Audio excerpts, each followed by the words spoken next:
Hello, and welcome to Skills to Pay the Bills. I'm your host, Tia Young, and today we are presenting part 2 of our discussion on domestic violence in America. Our returning guest is Ms. Lynn Strange, who is a charter board member of the Kennedy Foundation, Inc.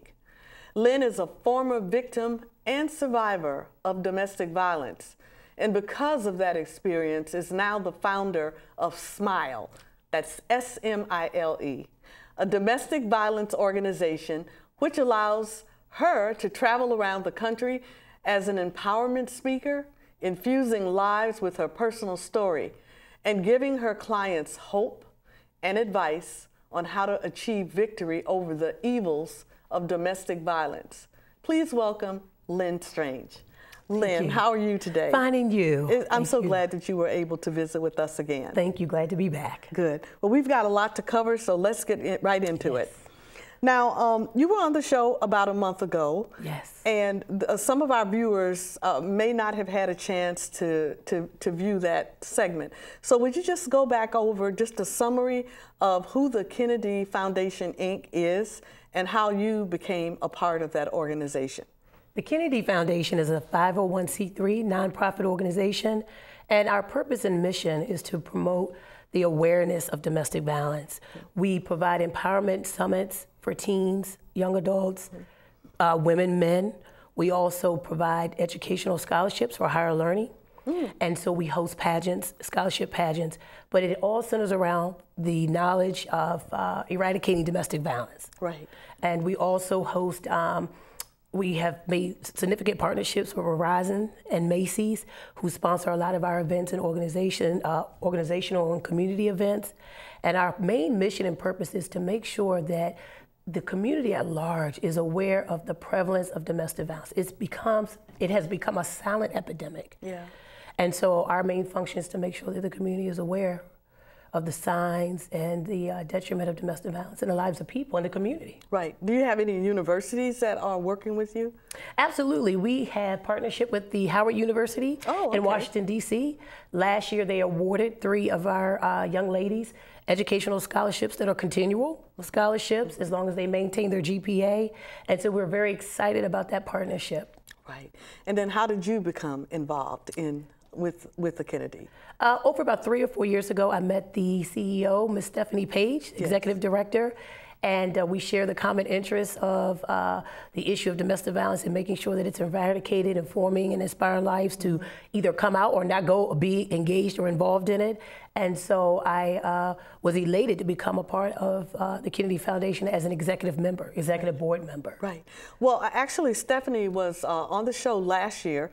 And this year, I've gotten an invitation to come to something called Girls Wear Pink. Can you tell us a little bit about that? Sure. Girls Wear Pink was a phenomenal mentoring and empowerment sessions that last over maybe 3 to 4 months, where every Saturday, girls between the ages of 12, I believe, and 21 were able to partake in empowerment sessions, where we had a host of collaboration of speakers such as judges, lawyers, Miss Universities that have won other pageants to come in, business owners, entrepreneurs, sharing their passion against domestic violence, but also sharing their gifts and talents as well. Right. Well, you know, the purpose of today's show is really to really kind of hone in on domestic violence. We got a little bit into that last month, but I just felt like we needed to hear more. And in fact, a little later on, I'll tell you some of the comments that I have gotten from some of the girls and the young women in the area. And I had not shared that with you before, but we did get some feedback from that show. Can you give us a clear definition of what is domestic abuse? Domestic abuse initially has been recognized and defined as partner or spousal abuse, but it becomes domestic violence when it becomes physical.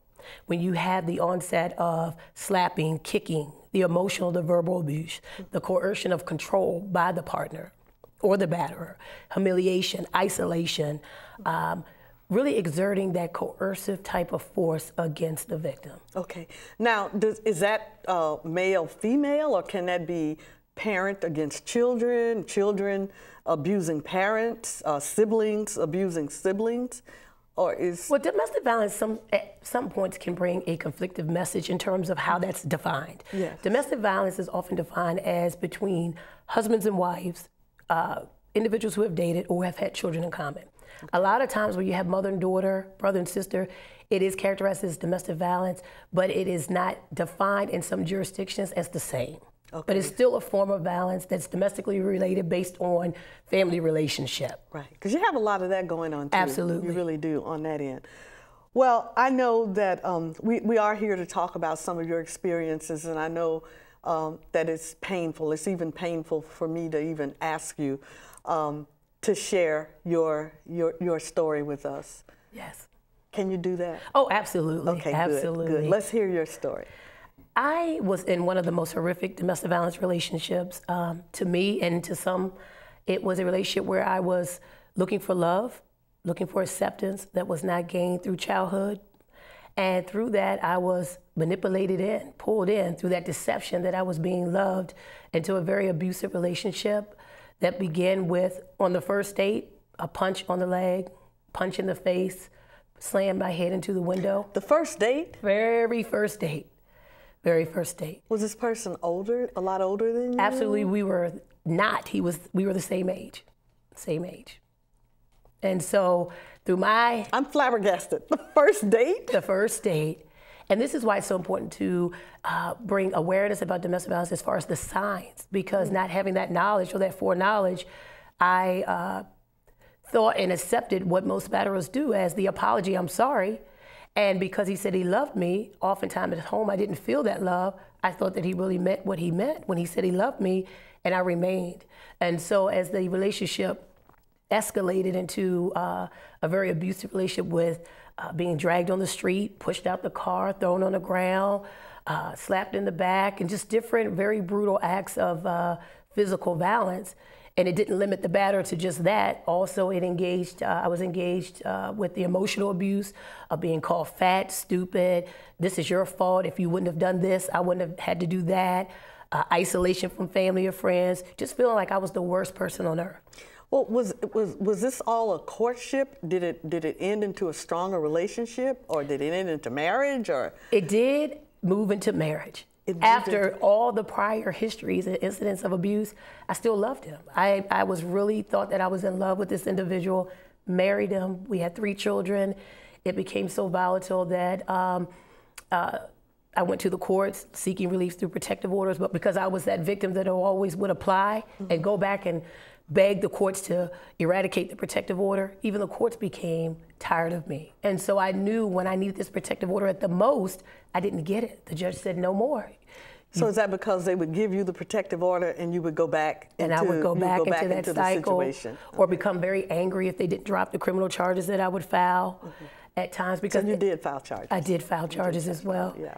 And so the very incident that is most impacting is, it was a Friday, and my husband had said that when he would return back to the home, he would kill me, cut all the phone cords in the home, physically abused me, jerked me around, threw me around on the floor of the wall. I had smaller kids then at the time, 3 months, 15 months, 4 years old, couldn't go anywhere. He had took the only car that we had at the time and left. And my way out of this relationship was that he never returned back home Saturday. He didn't return back home Sunday, but early into Sunday morning, I got a knock at the door that he had became murdered. And that was my way out of the relationship. He was murdered? He was murdered.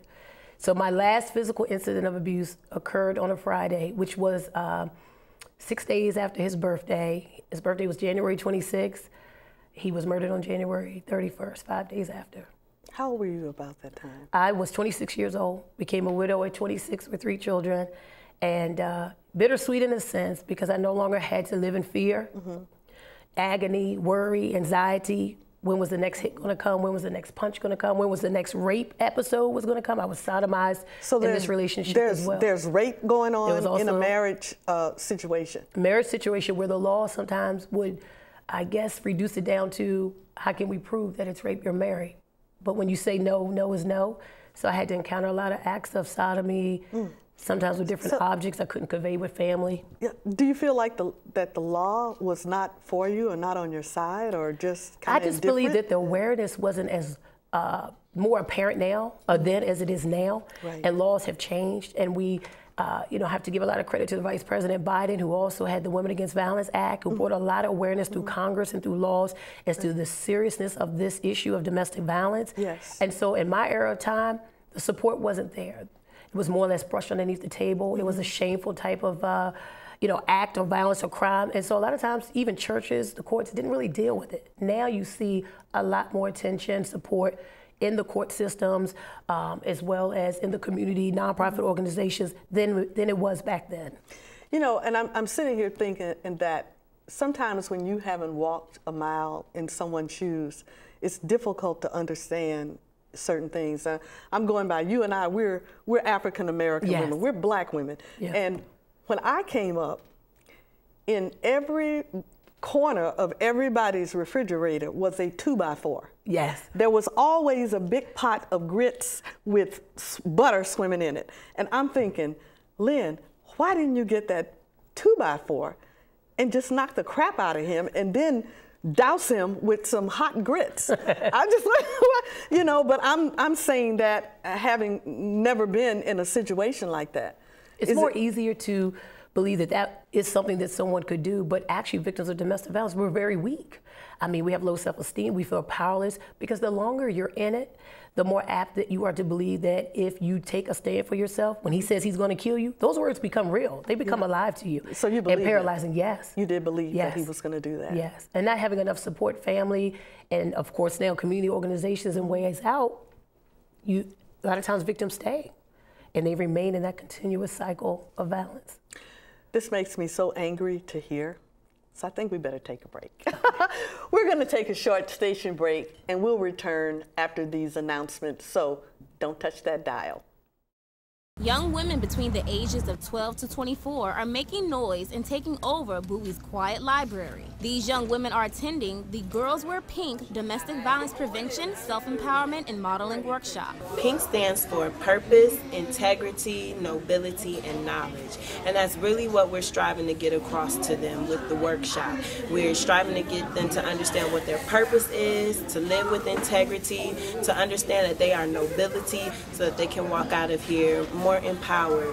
The Pink Workshop is being hosted by the Kennedy Foundation. The nonprofit organization's mission is to speak up against domestic violence and educate the public at large. I did experience verbal abuse, and although I stood against it, I stood up for myself, I knew there were others out there who didn't or couldn't. So I decided to start the foundation to create the awareness so people could start talking about domestic violence and bring it out in the front. The foundation also plans to bring in members of law enforcement who explain the warning signs. The first time he grabbed you won't be the last time. It doesn't get better, it gets worse. While the first part of each session focuses on prevention education, the major portion of the workshop concentrates on building self-esteem through the power of high heels. Runway diva Alana Jenkins gives the participants the one-on-one lesson of modeling. Through the modeling portion, are just striving to teach them about confidence, about their posture, about walking with grace, and just being a great role model as well as a runway model. It's all about their image. Once they know who they are, then they can be who they are. And that's what we're trying to teach them, how to be who they are as well as how to protect themselves. By the end of the 10-week session, the Kennedy Foundation hopes the young women learn that they are beautiful, valuable, and aren't ashamed to speak up and demand respect within any relationship. They need to know now. And why not now? I mean, the earlier, the better. For Spotlight News, I'm Dominique Nash. Welcome back. You're watching Skills to Pay the Bills with our special guest, Ms. Lynn Strange, a charter board member of the Kennedy Foundation and the founder of SMILE, a domestic violence support organization. Lynn, I'm still mad. I'm still thinking about that 2x4 and the pot of grits on the stove. Yes. But I do understand what you're saying when you have been just about reduced to almost nothing. Nothing. You know, you feel like you're not worth anything, and you just, in the fear. Absolutely, like a dead corpse. You're basically physically walking, but dead in spirit and soul. What about the children? Did he ever abuse them in any way? No, thank God my children were young. My oldest was 4, so she doesn't remember any of the acts of violence or hearing. Thank God. And the middle child was 15 months, and then I had the 3-month-old. Oh, okay, good. Yes. Well, let's move on to the organization that you have established called Smile. Tell me how that came about and what is your mission as the founder of that organization? Absolutely. It's strengthen, motivate, inspire lives to excellence. And it's a ministry of empowerment or organization of empowerment where I do go and travel throughout the different counties and different states to be able to empower victims of domestic violence, some who are still actively in the relationship and those who have come out, that there is life after domestic violence and that you don't have to allow yourself to believe that that's who you are or what the batterer has really embedded within you, and to help them come out of that and live life and find life again. Now, Inspiring. is this just women and girls, or do you take, you know, children and men? Because I know that most of the abuse is, you know, dominated by men abusing women, but I would imagine that there are some cases where men are being abused as well, and boys. Absolutely. I'm open to speak and also bring awareness and inspiration in any platform or group. Okay. It's not limited to any classification of group at all. Okay. Wherever the knowledge, awareness, and inspiration needs to be, then definitely that's the population served. Right. Well, I mentioned to you that after our last show, I had several young women and girls come up to me, and this is a question that they wanted to know. If a man or a boy, a young man or a boy, play slaps or pushes someone, is that considered domestic violence or just a love tap? Now, when I heard this, I tell you, I saw red. and my response was probably not right, because I was just angry, just to know that these young girls and young women didn't know the answer to that question, you know. So what is a correct response? Well, I believe that their understanding of such is based on what community and what they hear, what they see. But the reality is that's really the beginning stages of a domestic violence relationship, because generally, in my own story, my husband punched me in the leg and then he said, well, I just want to see how tough you are. So it's not a love tap. So it wasn't like, you know, just like a tap like that. It was an actual, was punch. This a big guy? I mean, yes, was he about 280 pounds, dead weight. So 6'3". Oh, my goodness. So very much built in stature and weight, and a lot more overpowering and muscular than me. Yeah. But a lot of times that is the testing period to see what will you allow. And so, yes, we don't teach the children that even at that time to be aware or to not accept that type of action against them. And that's how it just, you know, exacerbates in terms of the violence or someone accepting that type of act. And then when it does happen, say in the teenage years, a young adult, oh, this is maybe just a love tap, his way of showing affection. No, he could be entering you to a domestic violence relationship. So it shouldn't be any type of play slapping and pushing or any of that. That's something that you need to, if you're a young lady or not a woman. at all. That's not acceptable not at behavior. All. Not at all. And you need to flee. You heard it. Now, you also consider yourself to be a living testimony. Tell me about that. What does that really mean? For me, a living testimony taps into my spirituality of I knowing that God delivered me out of that domestic violence relationship. At first, although it was through my husband being murdered, I know God allowed that. And through that, after coming out of that relationship, I had to seek a lot of spiritual strength and power and counseling and healing. Right. And that's how Smile became birthed. And through that, I know that it's God's power in me that helps me to be able to go out and help others and inspire and help them to see who they have been created by God to be, and then help them bridge their life back to wholeness through his power and strength. Did you know God when you were in that abusive situation, or did this I had just evolve? became saved. I had just entered into a spiritual relationship, but was attending a church who justified the abuse by saying the Bible says, submit to your husband. Wait a minute. You mean the pastor and the leadership of the church? Yes. Approved what you were going through? Approved, because I would encounter beatings coming home from a Bible study. Oh, and when I would share that with the pastor, he said, well, if your husband said stay home, you should have stayed home. He's the head, submit to the leadership. So then at that point, that added more guilt of I created this for me. I brought this on. Well, you know, I'm a baby boomer, and I know that back when I was coming up, you know, you would hear it was acceptable. In fact, men thought that that was the way that you kept your wife or your girlfriend in line, even if they hadn't done anything, that it was acceptable to every now and then, at least once a month, kind of slap them around a little bit so that you would keep them in line. So I guess that was a school of thought. Mindset, yes. Yeah, but you're a lot younger than me, so I would think that some things never change until the knowledge enters in to eradicate that, I would say, dysfunctional mindset. Right. The prevalence continues. The more they change, the more they stay the same in some cases.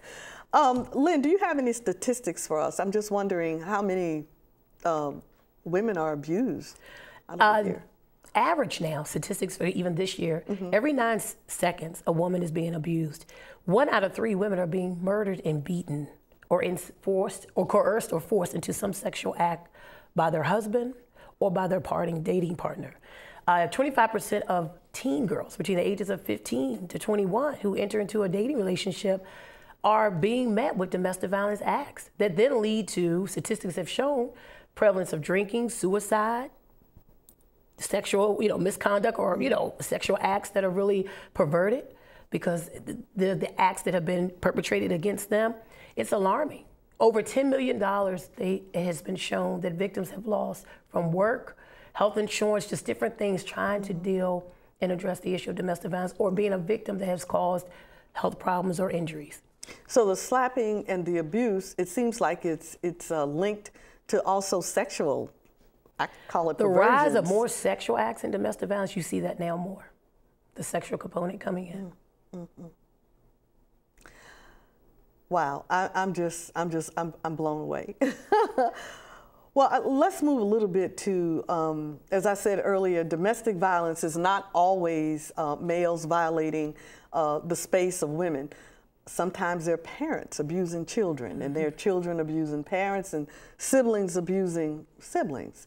Can you speak a little bit more about recognizing the signs of abuse?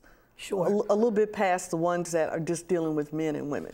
Because, I mean, I've seen situations, in my opinion, where I thought parents were allowing the little boys in the family to abuse their sisters with hitting and pushing and doing all types of things. And they just kind of, oh, little Johnny, don't hit your sister. Right. But could that be the beginning? That could actually be the beginning. And because they're siblings, we often think, oh, they're just playing, or he doesn't mean it, she doesn't mean it. But that can be twofold damaging. It also teaches the one who's perpetrating or committing the act that that's just playful, or you don't mean that. And then it tells the one that's receiving the act not to recognize it, potentially that they're being abused. So if you teach 6 or 7-year-old children that, you have the victim then that grows up when her boyfriend does it, oh, my brother did it, it's okay, because it seems familiar. Familiar, right. And then you have the male child feeling, why am I being arrested at 20 for doing this? I did this to my sister, it was no harm, no one never dealt with it. That's a good point. Well, I know when I was a kid, and if I went to the restaurant with my parents and acted up a little bit, I got a tap on the leg, and nobody thought anything about that. Now, if that happens, people might call the law on you because they say that you are inflicting physical abuse. Is there a balance? Does there have to be a balance? Because some people feel as if they can't discipline their children.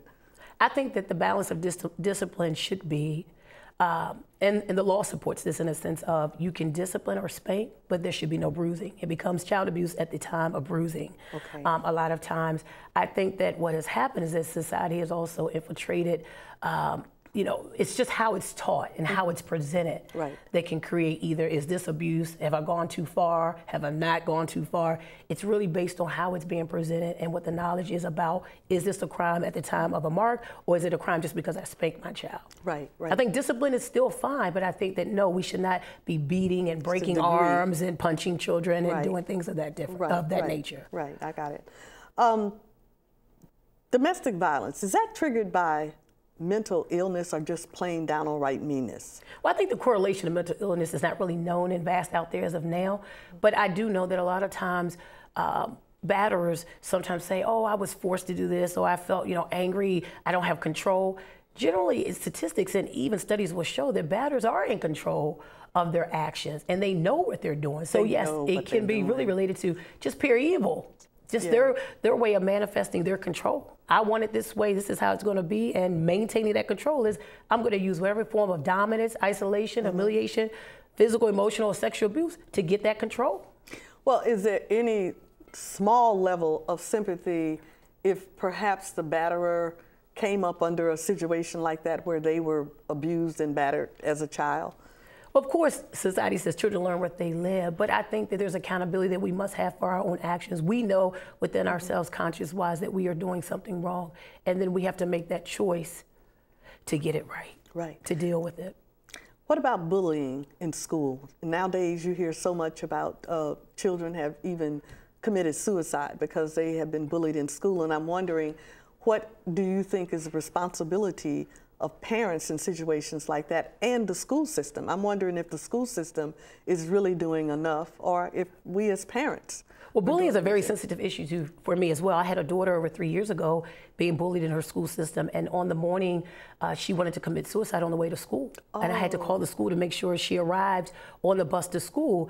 I believe that the educational systems, yes, are adhering to the U.S. Department of Education, meaning, yes, we have bullying forms, or we just state that this is defining bullying, but when bullying incidents happen, not really addressing it and allowing the prevalence to continue. In my daughter's case, we were reporting it, we were seeking out help, but nothing was being addressed to really eradicate the ongoing. And bullying comes in the form of one group of girls isolating girls from being with another person. It comes with physical violence as well. It comes with name calling, pushing, shoving, symbolic to domestic violence. Right. But I think that we need to, in the educational systems, bring it to the health class, health arenas.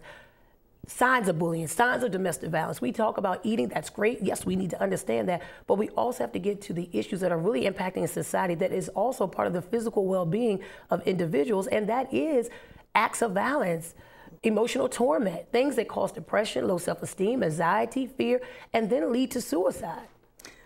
Lynn, we're almost out of time. Yes. I want you to have the last word. What do you want our viewers to know about this horrible, heinous situation of domestic violence here in America? Domestic violence, we must take it very seriously. It can become fatal. Many women, many men, children are losing their lives over the prevalence of domestic violence. I call it a spirit of evil, a spirit of murder, a spirit of destruction. And I think that we as a community, as a society, as a country, cannot turn a deaf ear, cannot turn our eyes away. We have to take this issue seriously, change laws, bring community awareness, send money into the communities, in the schools, so that this issue can be addressed accordingly. Resources are available for our victims to be able to go to appropriate shelters, be able to come out of the shelters, acquire personal and economic gain that will allow them to have independency, that they don't have to go back to the batterer and be battered again. So we as a country need to really take hold of this and not allow it to continue to impact our communities and bring destruction as a whole. Right, I agree wholeheartedly. Lynn, the clock on the wall says our time is up, so thank you so much. Thank you for clearly defining what domestic violence is, who it affects, and some of the solutions and encouragement for victims of this heinous crime. Yes. We invite you to come back and educate us more on domestic violence in America. And we hope that this segment has been of interest to our audience. And we thank you so much for watching Skills to Pay the Bills. We'll see you next week. Bye-bye.